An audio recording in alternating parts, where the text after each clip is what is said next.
கிறிஸ்துவுக்குள் பிரியமான சகோதர சகோதரிகளே, இயேசு கிறிஸ்துவின் இனிதான நாமத்தில் உங்கள் அனைவருக்கும் என் அன்பின் வாழ்த்துக்கள்.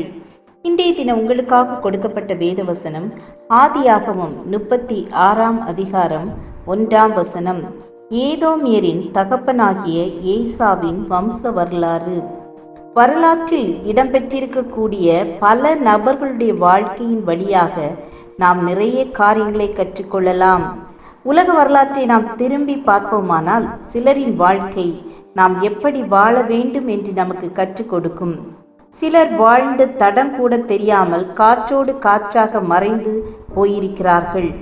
ஏசாவின் வரலாற்றை நாம் பார்க்கும்போது ஏதோமியர்களுக்கு தகப்பன் ஏசா. யாக்கோபு மற்றும் ஏசாவின் உறவு போல இந்த ஏதோமியர்கள் மெய்யான தெய்வத்தை விட்டு வழி விலகி கியூஓஸ் என்கிற விக்கிரகத்தையே வழிபட்டார்கள். ஒரே குடும்பத்திலிருந்து வந்த சகோதரர்களின் வாழ்க்கை நமக்கு சொல்லிக் கொடுக்கும் விஷயங்கள் ஏராளம். யாக்கோபு வஞ்சித்துதான் ஏசாவின் ஆசீர்வாதங்களை பெற்றுக்கொண்டான். ஆனால் ஆண்டவர் யாக்கோபை இஸ்ரவேலாக மாற்ற காரணம் ஏசா தனக்குரிய சுதந்திரத்தை துச்சமாக எண்ணினான். கூழுக்காக தன் சேஷ்ட புத்திர பாகத்தையே விற்று போட்டான். ஆண்டவர் எதிர்பார்க்கும் தன்மை அவனிடம் இல்லாதிருந்தது. ஆம் என கண்பானவர்களே, ஏசாவிடம் நிறைய நற்பண்புகளும் காணப்பட்டது.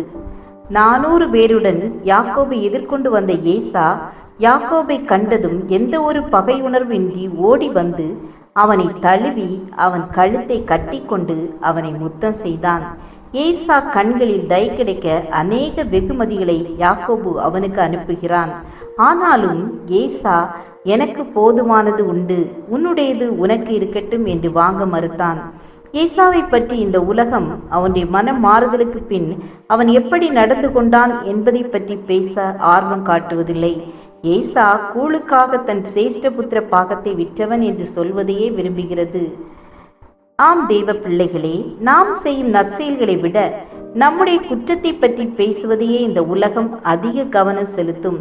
நாம் நம் வாழ்க்கையின் ஓட்டத்தை முடித்த பின்பு நம்மை பற்றி இந்த உலகம் என்ன சொல்லப் போகிறது என்பதை சிந்தித்து பார்ப்போம்.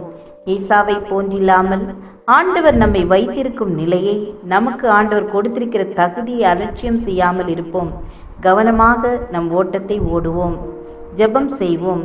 கிருபையும் இரக்கம் நிறைந்த நல்ல கர்த்தாவே, எங்கள் வாழ்க்கை பயணத்தில் நாங்கள் சரியாய் ஓடிட எங்கள் ஒவ்வொருவருக்கும் கிருபை தாருங்க.